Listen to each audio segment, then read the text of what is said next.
Hey everyone! So I know that there's a lot of videos and tutorials out there on how to start dressing vintage, and there are loads of style lookbooks and videos and tutorials on how to dress in vintage. But today I want to bring you back to the basics because you can't really know how to style until you know what your own personal style is. So that's what we're going to do today. I'm going to give you some of my tips on creating your own personal vintage style. I'm not going to lie, this is going to require some self-reflection and some dedication, but I have total faith in you. So grab your beverage of choice, grab a notebook, your favorite pen, and let's get started.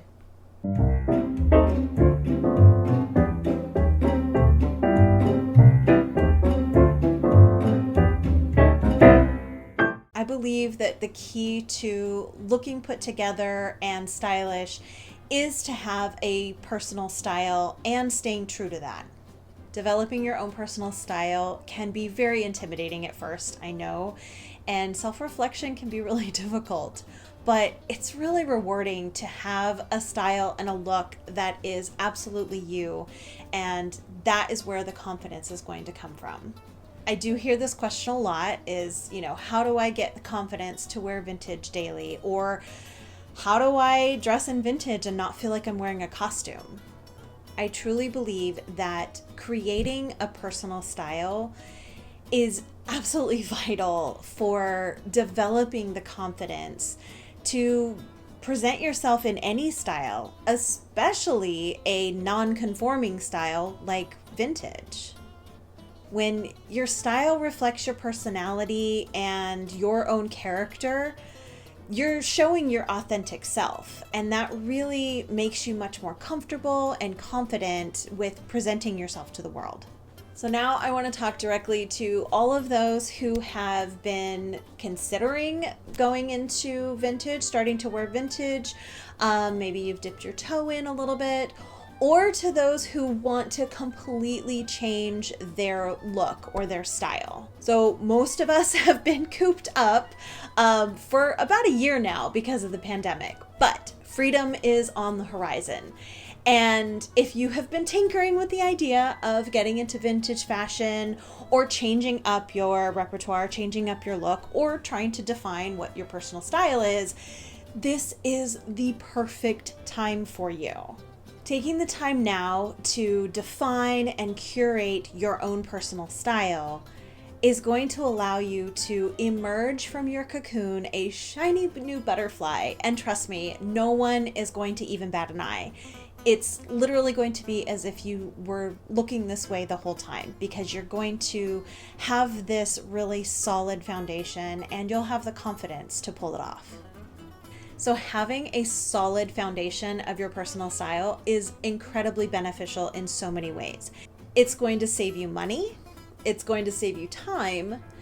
It's going to give you that confidence and sense of identity, and it helps to promote sustainability. Okay, so here are my 5 tips for creating your own personal vintage style. Number 1, start gathering inspiration. I personally love to use Pinterest. I use it for my personal life. I use it for business. It's amazing. I use it for gathering inspiration for clothing, for hairstyles, for makeup, for accessories, everything. So start by creating mood boards on Pinterest, and you can make one board in particular, and then they have a new feature now that you can create subsections within a board. So you can have just a general vintage section, and then maybe you want to have subsections of different eras or even different seasons if you want to break it up that way. You can also mark it as private if you don't want to have that out on your public Pinterest board. That's perfectly fine. You can just keep it for yourself.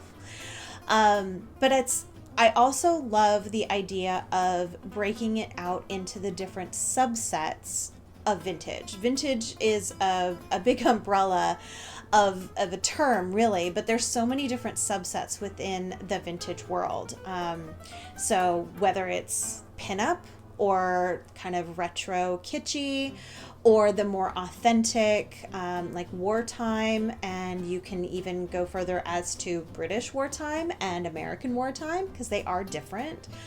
You can do land girls, workwear, or if you're looking for more office wear or leisure wear, there's so many different subsets that you can kind of, you can start to curate and figure out where you fall into that. So I personally like the more authentic styles of the 1930s and 40s. And I personally love the British kind of austere styles of British wartime. But yeah, I mean, sometimes I definitely go into the more like American glamour type of look. But yeah, so you can break it down however you wish, and it just helps you to solidify what looks are really, you're drawn to, what you really want to start to emulate. Another tip for gathering inspiration is you can save posts on Instagram. And it's very simple. You can create a little folder in your Instagram for inspiration, and you can actually take those photos and put them on your Pinterest board, so you can keep them all together in one place. Here's how to save Instagram posts. From your profile, click the Saved button, then click the plus sign on the right-hand side. Type the name of the folder that you want to make. I'll make a new inspiration folder just to show you. And then click Next. It's going to prompt you to choose from any previously saved posts if you have any. If not, just go back to your feed. So from your feed, choose any photo. I'm going to choose one of mine just to show you.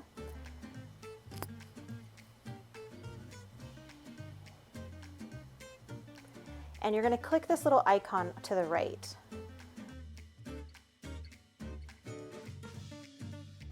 Then click Save to Collection and choose which folder you want to save it to. You can also create a new folder from here by clicking on the plus sign. You should then get a notification that it's saved to that folder.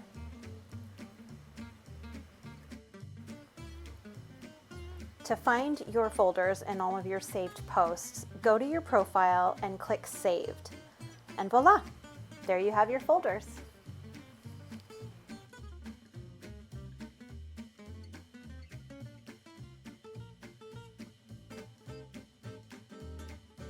Obviously, finding fashion source books are a really great way to gather some information and to get some historical perspective of what the clothing actually looked like in those times. Here are some of my favorite books, and I'll link to them in the description as well.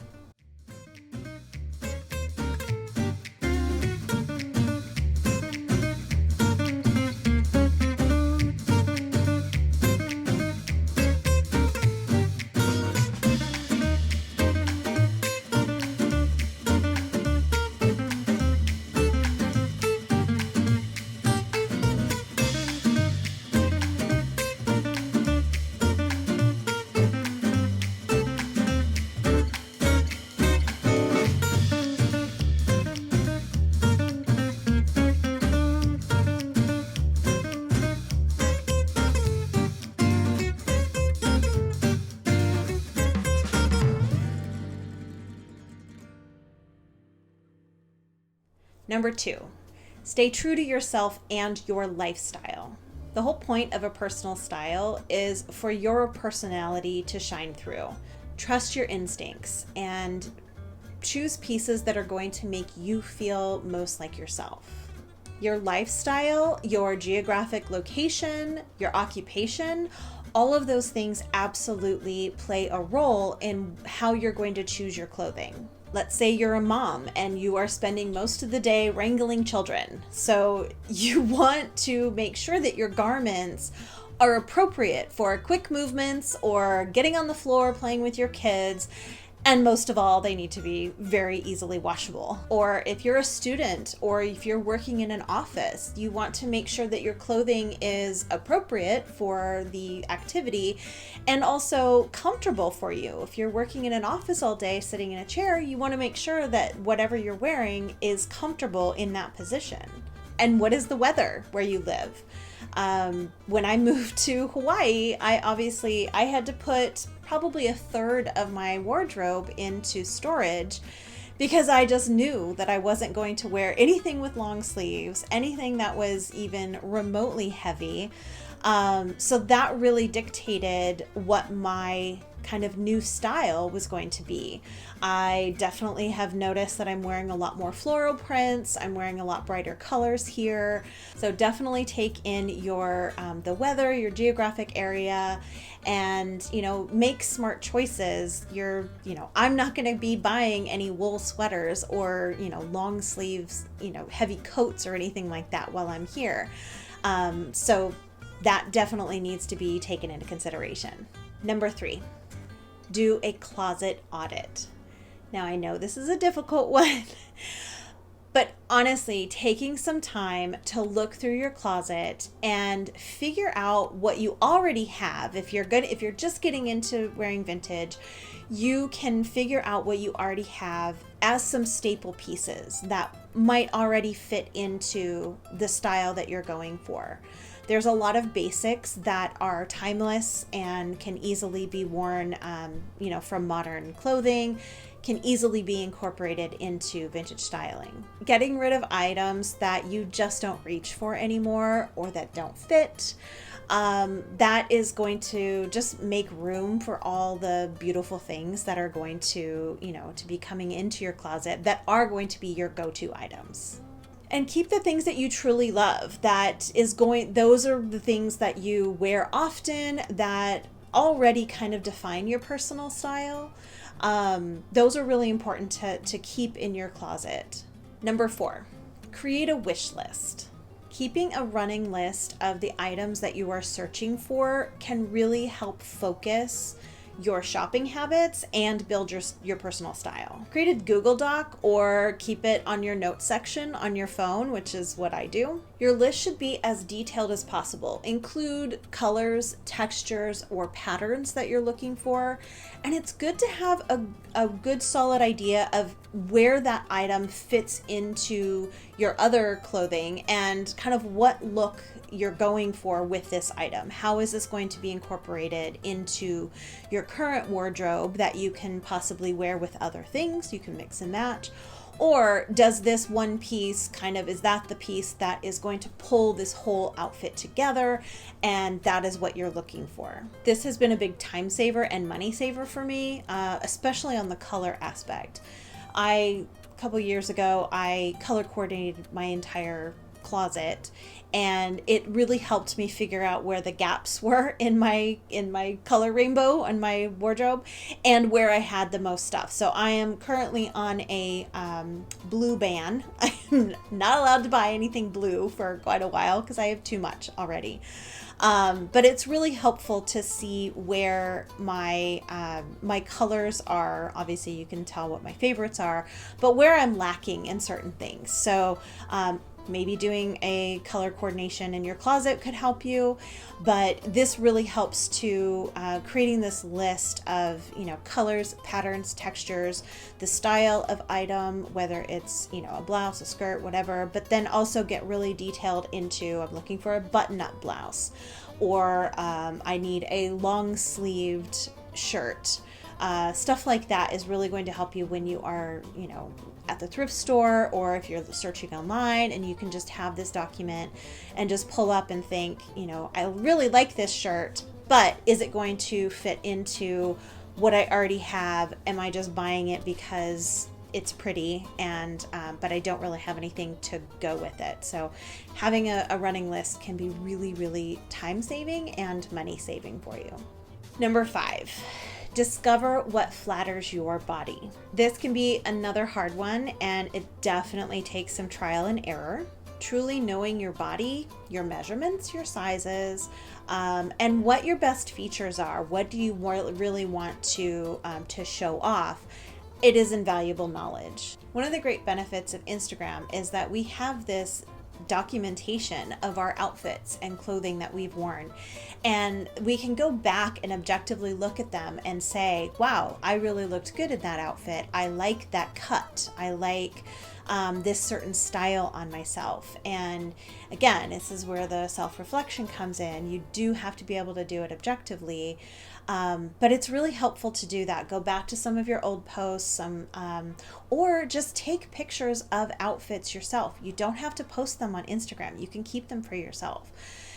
If you feel exceptionally wonderful in an outfit, take a photo of it. Just have photographic evidence that this style looked really good on you. So knowing what kind of clothing style looks best on you, what kind of neckline do you like? Do you like a puff sleeve? Do you like collars on your shirts? Anything like that. Do you want something that is going to cinch in at the waist? All of those things are really important to not only build your confidence, but you are just going to be so much more comfortable in those items because you know that it flatters you. You know that it suits you, or your skin tone. Do you like a certain color? Do you not like a certain color? Those are really important to know. How full a skirt do you like? Put all of that information down in a notebook or somewhere that you can keep it together when you are shopping for items. You know exactly what to look for, what styles to look for. Okay, I'm going to give you a bonus tip, and this is one that took me years and years and years to figure out myself. Know your pain points and your limitations. This is really where self-reflection comes into play. Knowing what your quirks are about clothing is going to save you time and money and frustration. For example, I do not like to show my knees. So when I'm searching for dresses or skirts, I'm always going to look for a mid-calf. I know exactly my measurement from my waist down to that area, so I will always measure and make sure that it is going to be longer than that. Even if it sits at the knee, that's still a little too short for me. It's got to be mid-calf. That is where I'm the most comfortable. Another thing is I have to think long and hard about a dress or a skirt that doesn't have pockets. Pockets have become so important to me that I actually get angry when I'm wearing something that doesn't have pockets or doesn't have like proper good pockets. So really sit down and come up with your own list of things that you really want to take into consideration when you're shopping, such as, do you only want to wear natural fibers? Do you want to make sure that you are double checking the fiber content in the clothes that you wear? How often do you layer your clothing, and does that alter the garments that you might pick out due to details that might either get covered up by whatever you're layering with, or that could alter the silhouette of the look? You should absolutely know what your heel height limit is for shoes and whether or not you're going to be comfortable in that height, say, walking a mile or so in them or standing for any extended period of time. For example, I am desperately in love with the Maryland shoe from American Duchess, but they're at a 3-inch heel, and that is absolutely too high for me. 2.5 for me is my absolute height limit. So even though I am desperate and I literally just want to grab those shoes and throw them on my feet and wear them all day long, I know that if I spent that much money, I am going to be angry at myself because I will not wear them. They will not be comfortable for me because those are just too high. So it sucks. And it does, it is going to take, again, some self-reflection and figuring that out. But I'm saving myself money, time, and frustration by just not buying those shoes. And I'm just constantly on the lookout for shoes that are like that, but shorter, that I can wear comfortably. Okay, So those are my tips. I hope it was helpful for you. And don't forget that you can always schedule a one-on-one session with me if you feel like you need a little bit more guidance. I do offer vintage style and beauty sessions through my blog. I will put the link in the description for you. I can work with you on hairstyles, on makeup, on fashion, pretty much anything having to do with vintage style and beauty. I can create a whole session for you. So send me an email and I'm more than happy to help you out with that. Thanks so much for watching, and I'll see you soon. Bye.